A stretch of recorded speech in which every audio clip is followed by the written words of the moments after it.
There are moments in life that reshape everything, moments so stark and painful they carve a dividing line between who you were and who you're destined to become. For me, one of those moments happened just a few months ago, when I pulled into my driveway outside of Raleigh, North Carolina, and found my mother, Carol, sitting on my porch, crying. She looked shattered. Like a ghost of the woman who used to stand so tall, so proud. Her hair was gray, her body frail, and the vibrant life I remembered from her eyes was long gone. My gut clenched, but not with sympathy. No, not anymore. This was a scene I'd pictured 1,000 times in my head, a culmination of over a decade of pain, betrayal, and a fight for justice that had consumed my entire adult life. She was begging for help. Begging me. The son she'd thrown away, the one she'd helped put in prison, the one she'd forgotten. And I felt nothing. Nothing but a quiet, almost cold sense of peace. Because to truly understand why I could look at my own mother in that state and feel nothing, you need to understand where it all began. See, I have a twin brother, Dylan. We're identical, genuinely hard to tell apart unless you know what to look for. Growing up, you'd think that would mean we were treated the same, right? Wrong. So incredibly wrong. Dylan was always the favorite. Not in subtle ways, either. I'm talking about blatant favoritism that would make a therapist's eyes light up with billable hours. My mother and father, Arthur, worshipped the ground Dylan walked on. Every small achievement he had was celebrated like he'd cured a major disease. Me? I could bring home straight A's and maybe get a nod. Dylan could bring home a C-, and they'd be proud he tried. The thing is, Dylan figured out early that he could get away with anything. And I mean anything. If something went missing, I got blamed. If something broke, I got blamed. If Dylan wanted to go out and do something stupid, he'd make sure I was the one who took the fall. My parents never questioned it. In their eyes, Dylan was golden, and I was the problem child. I learned to live with it. What else could I do? I kept my head down, worked hard in school, and counted the days until I could get out of that house. I was studying to become an electrician, going to trade school while working part-time at a hardware store. Dylan was supposedly going to college for business, funded entirely by our parents. Shockingly, he barely showed up to class and spent most of his time partying. The night everything went sideways was in October 2012. I was 19. I'd just gotten home from a long shift, tired and ready to crash. Dylan wasn't home, which wasn't unusual. He was always out doing who knows what. I fell asleep on the couch watching TV around 11 p.m. I woke up to flashlights in my face and someone yelling at me to get on the ground. 3 police officers in my living room. I was so disoriented I thought I was dreaming. They yanked me up, cuffed me, and started reading me my rights. I kept asking what was happening, but they weren't interested in answering questions. Turns out, there had been a robbery. A pharmacy about 2 miles from our house. Someone broke in, stole prescription medication, and roughed up the night clerk, Mr. Henderson, pretty bad. He ended up with a broken nose and a concussion. Security footage showed someone in a hoodie and a mask, but you could see enough to tell it was a young white male, about 6 feet tall, athletic build. That description fit both me and Dylan perfectly. Here's where it gets interesting. The police found the mask and hoodie in my car, in my trunk, wrapped in a plastic bag with some of the stolen pills. My car, which I kept parked in the driveway because our garage was full of my dad's stuff. I tried to explain that I'd been home all night, that I'd been at work until 10 p.m., came straight home, and crashed. But they weren't buying it. My parents were called. They showed up at the station looking devastated. And here's the kicker, when the detective asked them if I'd been acting strange lately, if I had money problems, if I was hanging around the wrong crowd, Mom didn't hesitate. She said yes. She told them I'd been acting secretive, that I'd been struggling to make ends meet, that she'd caught me lying about where I was going. Every word out of her mouth was a nail in my coffin. Dad just stood there nodding along. He said he was shocked, but not entirely surprised. That I'd always been the more troubled twin. That Dylan was the responsible one. I sat there in that interrogation room feeling like I'd been punched in the gut. My own parents were throwing me under the bus. They didn't even look at me when they said it. The evidence was damning. The stolen goods in my car, my parents' statements, the fact that I supposedly had motive because I was working a minimum wage job and struggling with bills. The pharmacy clerk couldn't identify anyone because of the mask, but the build matched. My public defender, Sarah, told me straight up that this wasn't looking good. I kept saying it had to be Dylan, that he must have used my car, planted the evidence, and set me up. But nobody believed me. Dylan had an alibi. He'd been at his girlfriend Jessica's place all night. She confirmed it. Her parents confirmed it. Timestamped text messages confirmed it. He was bulletproof. Meanwhile, I had no alibi except that I'd been alone at home sleeping. The hardware store confirmed I'd left at 10 p.m., but there was a 2-hour window between then and when the robbery happened at midnight. Plenty of time, they said, to do it. I got charged with armed robbery, assault, and possession of stolen property. The prosecutor wanted to make an example out of me. Said the community needed to know that this kind of crime wouldn't be tolerated. My public defender tried her best, but she was overworked and underfunded. I was 19 years old, terrified, and watching my life fall apart. The trial was a joke. The evidence was circumstantial, but damning enough. My parents testified for the prosecution. Let that sink in. My own mother and father sat on that witness stand and told the jury that I was troubled, that I had a history of lying, that they believed I was capable of this. Dylan sat in the gallery crying, playing the devastated brother role to perfection. He even gave a statement about how hard this was for the family, how he couldn't believe his twin would do something like this. I got convicted. 7 years. Judge Davies said he was being lenient because of my age and because I had no prior record. 7 years felt like a lifetime. Blackwood Correctional Facility is exactly as bad as you think it is, maybe worse. I was a skinny 19-year-old kid who'd never been in a fight in his life. The first few months were survival mode. I kept my head down, didn't make waves, and focused on not becoming a target. I got a job in the prison library, which helped. Gave me something to do and kept me out of the yard politics. The first night in my cell, I didn't sleep. Couldn't. My cellmate was a guy in his 40s serving time for check fraud. He mostly kept to himself, which was a blessing. The routine was mind-numbing: wake up at 5:30, count, breakfast, count, work detail, count, lunch, count, dinner. Count, lights out at 10, repeat for 5 years. The library job was my saving grace. The librarian, Mr. Patterson, saw something in me. He started setting aside law books for me. Criminal procedure manuals, case law, constitutional rights, evidence rules. I read everything. Took notes on scraps of paper I'd smuggle back to my cell. I also started working out. Push-ups, sit-ups, anything I could do without equipment. Got stronger. Not prison buff strong, but strong enough that people stopped looking at me like easy prey. The hardest part wasn't the violence or the food or even the isolation. It was knowing I was innocent. Every morning, I'd wake up and remember that I didn't belong there, that my brother was out there living free while I was locked in a cage, that my parents had helped put me there. The anger kept me focused. I wrote letters to my parents every week for the first year, asking them why they did it, begging them to listen to me, telling them it was Dylan. They never wrote back, not once. Dylan never visited. Nobody from my family did, except Uncle David. The letters started simple, just asking them to believe me, to look at the evidence again, to consider that maybe they'd been wrong. As months went by and I got no response, the letters changed.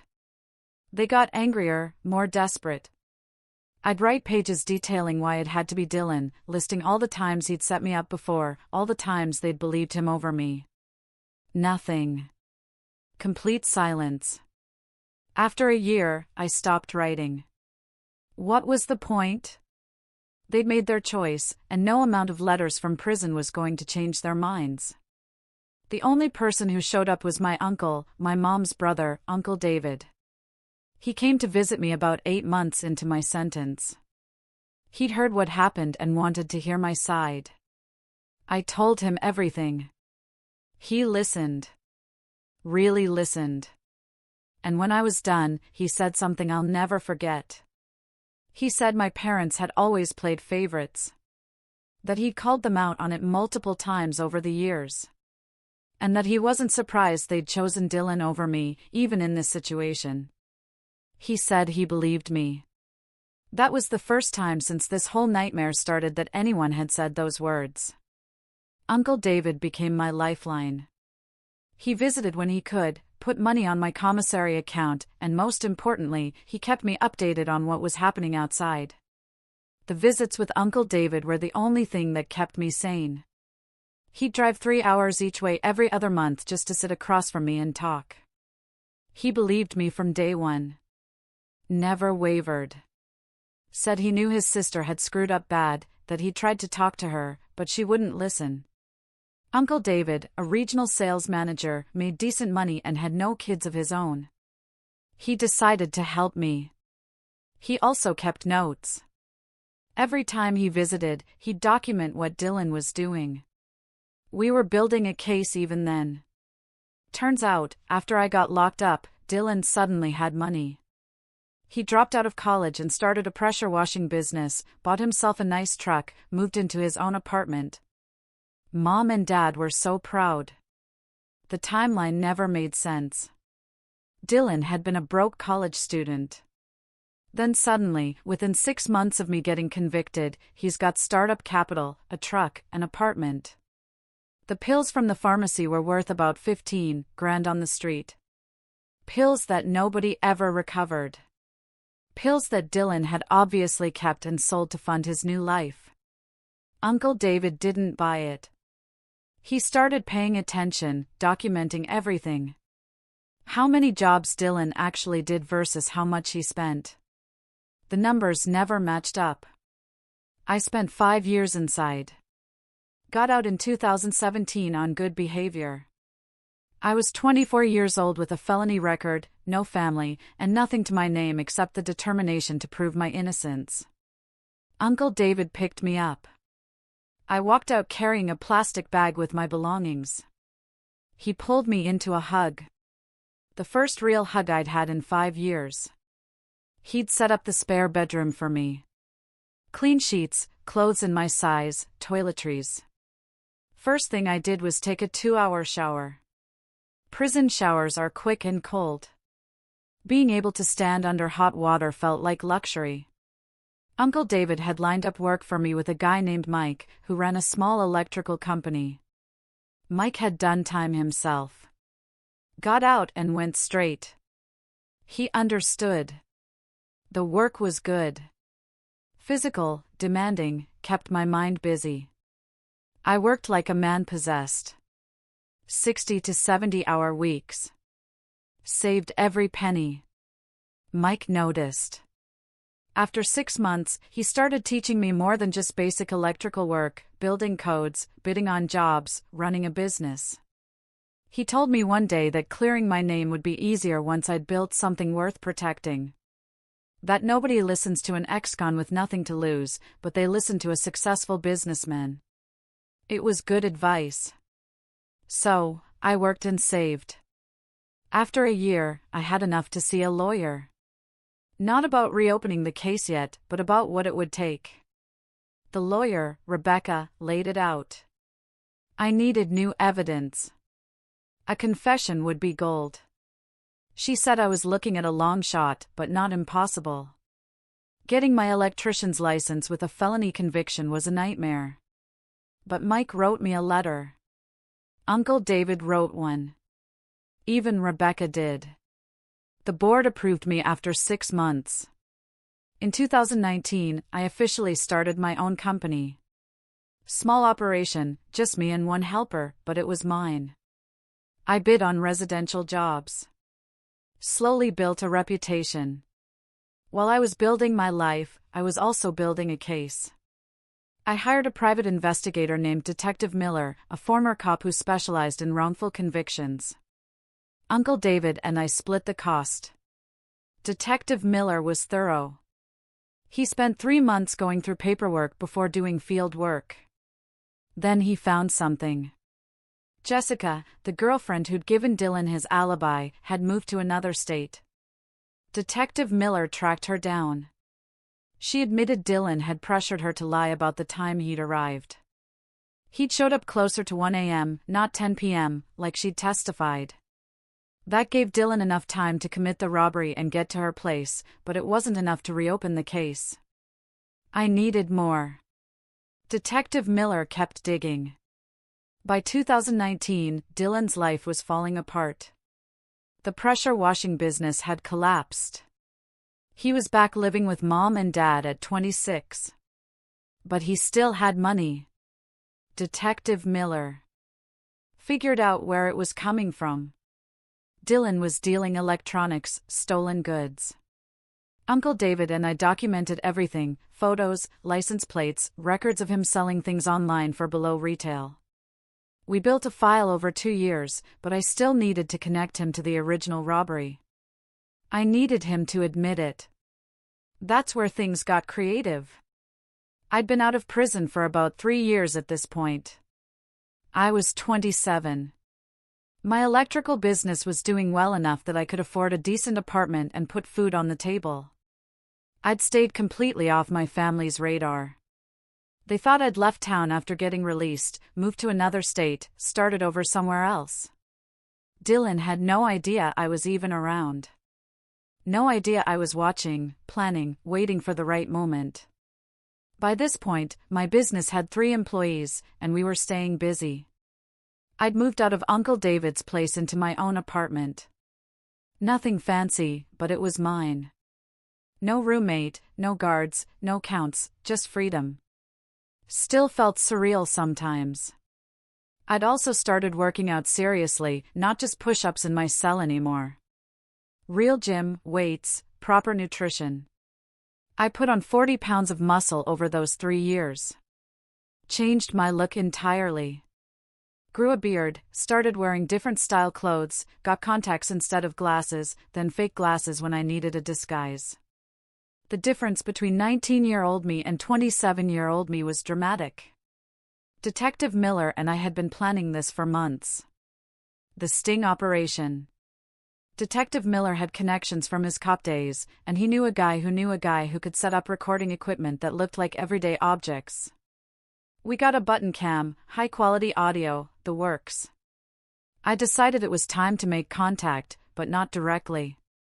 I created a fake identity. New name, new social media profiles, the whole 9 yards. Built a complete background for this fictional person. Job history, hobbies, mutual friends, adjacent circles. I made it believable. Detective Miller helped me practice. We'd do mock conversations where he'd play Dylan, and I'd practice staying in character. Practice the accent I was using, slightly different from my natural one. Practice the backstory. Practice not reacting if Dylan said something that made me want to punch him.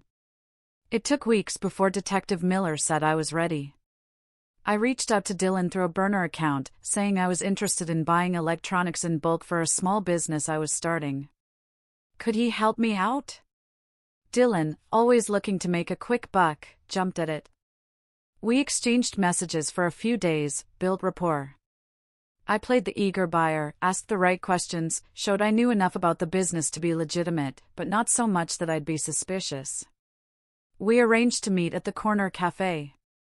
I showed up looking different enough that he wouldn't recognize me immediately.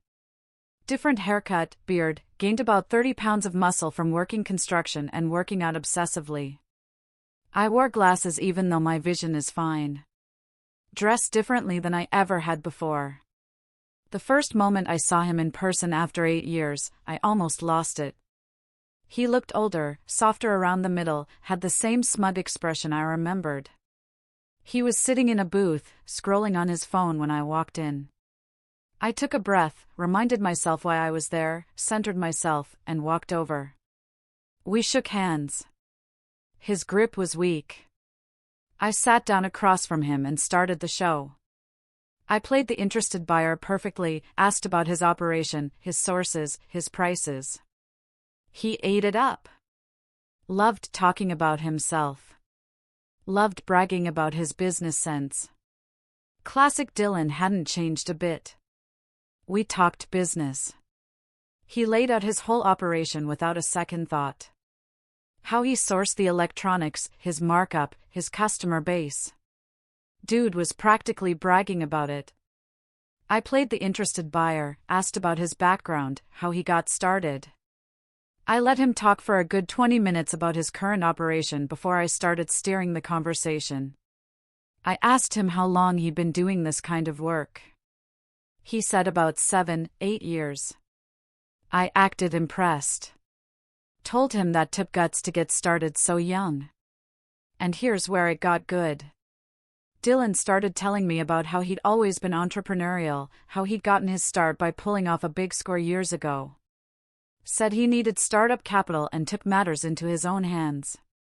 The recording device in my shirt pocket was getting every word. I'd tested it a dozen times to make sure the audio quality was perfect. I knew I'd only get one shot at this, and the recording had to be clean enough for court. I kept pushing, acting impressed. Asked what kind of score. He got this smug look on his face and said he'd robbed a pharmacy, got away clean, and his twin brother took the fall for it. Said it worked out perfectly because they were identical and nobody could tell them apart. When he said that, my heart was pounding so hard I thought he'd hear it, but I kept my face neutral, played up the impressed angle, said something like, "Wow, man, that's some real operator stuff." He preened under the attention. He actually laughed about it. Laughed about how I'd gone to prison for 5 years while he'd used the stolen pills to bankroll his first business ventures. Said our parents never questioned it because they always believed he was the good one. I asked him how he pulled it off. This was the critical part. I needed details. He told me everything. How he'd taken my car while I was asleep. How he'd scoped out the pharmacy for weeks before. How he'd beaten the clerk and felt bad about it, but it had to look real. How he'd kept some of the pills in my car and sold the rest quick for cash. I asked about his brother, what happened to him. Dylan shrugged. Said I went to prison for 5 years, got out, and left town. Said he didn't know where I was and didn't care. Said I'd probably ended up dead or back in prison by now because that's what happened to most ex-cons, sitting there, listening to him talk about me like I was garbage, like I was nothing, like 5 years of my life meant nothing. It took everything I had not to break character. But I thought about what Detective Miller had told me, stay cool. Get the confession. Everything else comes after. I had a recording device in my shirt pocket. Got every word. I asked if he ever felt bad about it. He actually had to think about that one. Then he said, nah, his brother would have ended up in prison eventually anyway. Said I was always the screw-up, always the problem, that he just accelerated the inevitable. I kept the conversation going for another 20 minutes. Got more details about how he'd framed me, how he'd planted the evidence, how he'd coached his girlfriend on what to say. By the time we wrapped up, I had everything I needed. He asked when I wanted to make a buy. I told him I'd need a few days to get the cash together. He gave me his number, told me to call anytime. We shook hands again. I walked out of that diner, got in my truck, drove 2 blocks, and pulled over because my hands were shaking so bad I couldn't drive. Detective Miller had been parked nearby the whole time. Back up, in case things went bad. He pulled up behind me and tapped on my window. I handed him the recording device. He listened to it right there in the parking lot. When it was done, he looked at me and said one word, got him. I took the recording to a lawyer, not a public defender this time. A real lawyer who specialized in wrongful convictions. Rebecca, the lawyer who'd been advising me since I got out, took the case. She listened to the recording 3 times, had her assistant verify the audio wasn't edited or manipulated, brought in an audio forensics expert to authenticate it. She wanted this airtight before we made any moves. We filed the motion to vacate my conviction in December 2019. The district attorney's office was immediately hostile. They didn't want to admit they'd convicted the wrong person. Made us jump through hoops. Demanded to know how we'd obtained the recording. Rebecca had anticipated this. Everything we'd done was legal. I'd recorded someone confessing to a crime in a one-party consent state.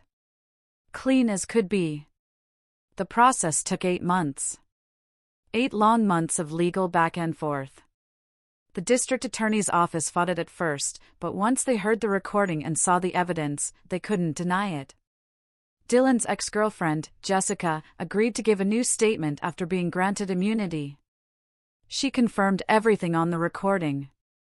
During those 8 months, my life was in limbo. I couldn't move forward until this was resolved. My business kept running, but I was distracted. Uncle David kept me grounded. Told me this was the final stretch, to stay patient, to trust the process. The district attorney's office brought Detective Miller in for questioning. Wanted to know if he'd entrapped Dylan somehow. Detective Miller's old cop buddies vouched for him. His methods were clean. They brought me in, too. Wanted to make sure I hadn't assaulted Dylan or threatened him to get the confession. Rebecca shut that down fast. We had the recording. Dylan had voluntarily confessed to a fake buyer. There was no coercion. Dylan got arrested in June 2020. Same charges I'd faced: armed robbery, assault, possession of stolen property, plus obstruction of justice, perjury, and tampering with evidence for framing me. Mom and Dad tried to bail him out, but Judge Davies denied bail. Said Dylan was a flight risk, given that he'd let his brother go to prison for 5 years. The arrest was beautiful. I wasn't there, but Uncle David was. He watched from across the street as police showed up at my parents' house at 6 o'clock in the morning, walked Dylan out in cuffs while Mom screamed and Dad tried to argue with the officers. Neighbors came out to watch. The whole street saw the golden child getting arrested. My conviction was officially vacated in August 2020. I was exonerated. The state cut me a check for wrongful imprisonment. It wasn't life-changing money, but it was enough to expand my business and put a down payment on a house. The exoneration hearing was surreal. Standing in a courtroom, this time as a free man, listening to a judge say that my conviction was being vacated, that I was officially innocent, that the state recognized the injustice that had been done. Rebecca squeezed my shoulder when the judge made it official. Uncle David was in the gallery, crying. The local news covered it. Former inmate exonerated after twin brother confesses to crime. My face was all over the papers.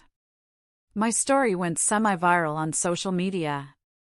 I got messages from people I hadn't heard from in years, high school friends, former coworkers, distant relatives. Everyone suddenly wanted to be supportive. You'd think that's where this story ends, right? Nope. That's where it gets even better. Mom and Dad didn't reach out when my conviction was vacated. Not a call, not a letter, nothing. They were too busy trying to support Dylan through his trial. They hired him a good lawyer, paid for everything, stood by him the same way they'd stood against me. I checked my phone every day for a month after the exoneration. Part of me, a small, stupid part, thought maybe they'd call. Maybe they'd apologize.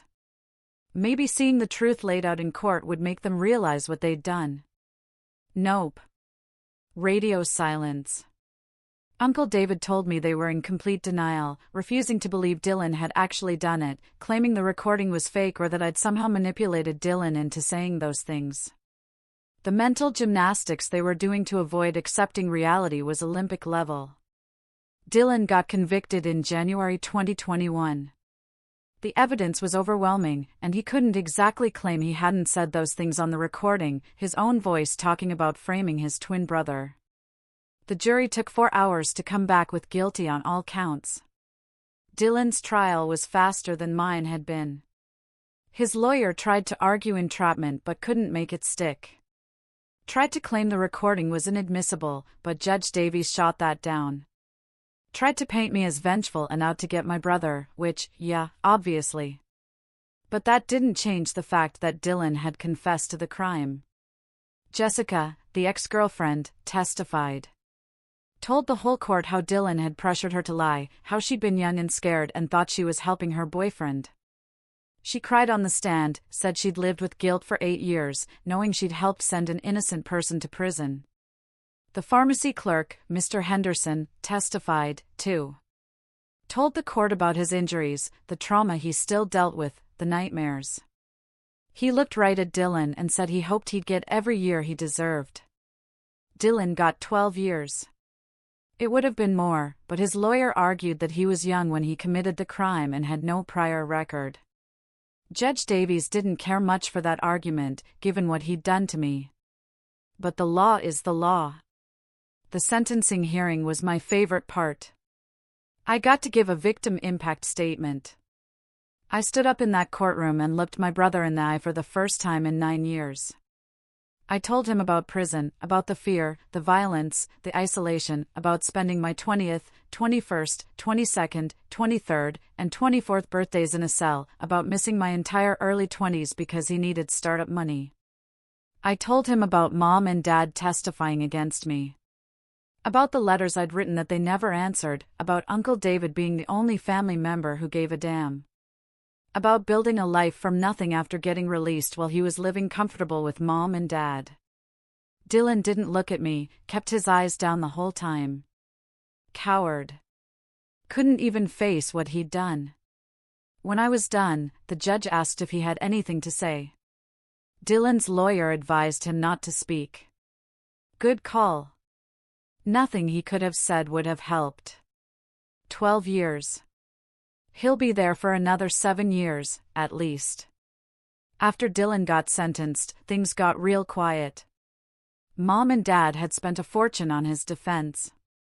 They'd taken out a second mortgage on their house, burned through their retirement savings, and borrowed money from relatives.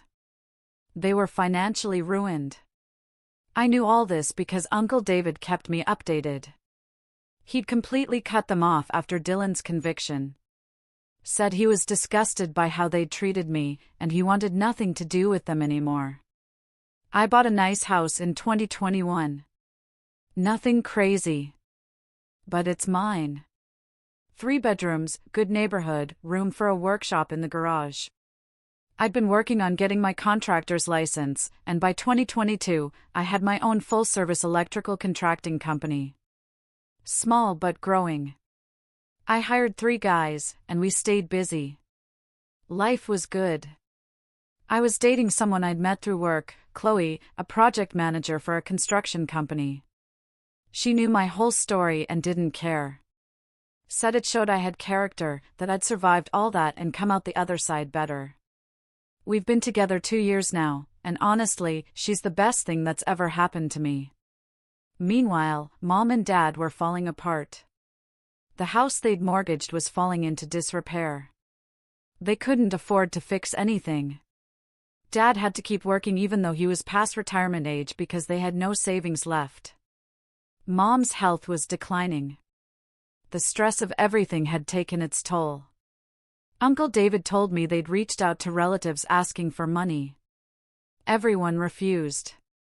Word had gotten out about what they'd done to me, how they'd testified against me, how they'd never apologized or tried to make it right. The family wanted nothing to do with them. I didn't seek them out, didn't try to contact them. I was living my life, and they were living with the consequences of theirs. I felt zero sympathy. Maybe that makes me cold, but I'd spent 5 years in prison for something I didn't do because they chose to believe a lie instead of their own son. Which brings us back to my porch. Carol, my mother, sitting there, broken, asking for my help. I let her talk. Didn't interrupt. She went through the whole story. How Dad's health was failing. How they were about to lose the house. How they had nobody else to turn to. How all their retirement money was gone. How Dad was working at almost 70 just to keep a roof over their heads. How they couldn't afford Mom's medications half the time. She asked if I could help them. Said I was doing well now. That I had a successful business. That I could spare something to help family. Family, that word coming out of her mouth almost made me laugh. I looked at her for a long time. Let the silence hang there. Then I spoke. I told her she hadn't raised me. She'd raised Dylan. She'd chosen Dylan over me every single day of my childhood. And then she'd chosen him over the truth when it mattered most. I reminded her that she'd sat on a witness stand and told a jury that her own son was a criminal, that she'd believed I was capable of armed robbery and assault, that she'd never once visited me in prison or written me a letter or tried to find out if maybe, just maybe, she'd been wrong. She kept saying she was sorry, that she'd made a mistake, that she wanted to make it right. I asked her a direct question: when did you figure out it was Dylan? When did you realize you'd helped send the wrong son to prison? She couldn't answer. Started stumbling over words. Said she didn't know, that it all happened so fast. That Dylan seemed so genuine. That's when I cut her off. I told her I'd spent 5 years in hell because of her. That I'd been 19 years old, terrified and completely alone, because she'd decided her golden child couldn't possibly be guilty. That she'd bankrupted herself defending the son who'd actually committed the crime while the son who'd been innocent rotted in a cell. I asked her where this apology was when my conviction was vacated. Where was it when Dylan was convicted? Where was it over the past 4 years while I'd been rebuilding my life? She had no answer for that either. Just kept crying. Then I told her the truth. I said I could help her. I had the money. My business was doing well, and I could write her a check right now that would solve their immediate problems. But I wouldn't. Because she'd made her choice years ago. And now she had to live with it. Just like I'd had to live with the choice she made for me. I told her she had exactly 1 minute to get off my property before I called the police and had her removed for trespassing. She didn't move at first, just stood there looking at me like she couldn't believe what she was hearing. Like she genuinely thought I'd cave and help her. I pulled out my phone and started dialing. That got her moving. She left, still crying, saying I'd regret this, that I was making a mistake. That family was supposed to help each other. She called 7 times over the next 2 weeks. Left voicemails about Dad getting worse, about losing the house, about being desperate. The first few I listened to, same script every time, crying, begging, guilting. After that, I stopped listening. Just let them pile up. Blocked her number after the first week. Then Dad tried calling from his phone. Different number, but same voicemails. I blocked that, too. Then they started calling from random numbers. Blocked those. They were relentless. Uncle David called me one day and said they'd tried reaching him again. Wanted him to convince me to help them. He told them he wasn't getting involved and hung up. Said they called him 3 more times that day before he blocked them, too. They showed up at one of my job sites a month later. I was doing work on a new high-rise project in downtown Charlotte. My crew and 2 other contractors all working the same building. I was up on a ladder running wire through the ceiling when the site foreman came and got me. Said some older couple was at the entrance asking for me. Said they seemed upset. I climbed down and walked out to the main entrance. There they were, standing by the security desk. Dad looked worse than Mom, skinny, gray, stooped over like he'd aged 20 years. Mom's hands were shaking. They saw me and started walking over. Dad started talking before I could say anything. talking about how they'd been trying to reach me, how they needed to talk, how they understood I was angry but they were family. How Dad's health was getting bad, and they were about to lose everything. I stood there for maybe 30 seconds, just watching them. Construction workers walking past looking at the scene. The site foreman standing nearby, waiting to see if I needed backup. I didn't say a word to them.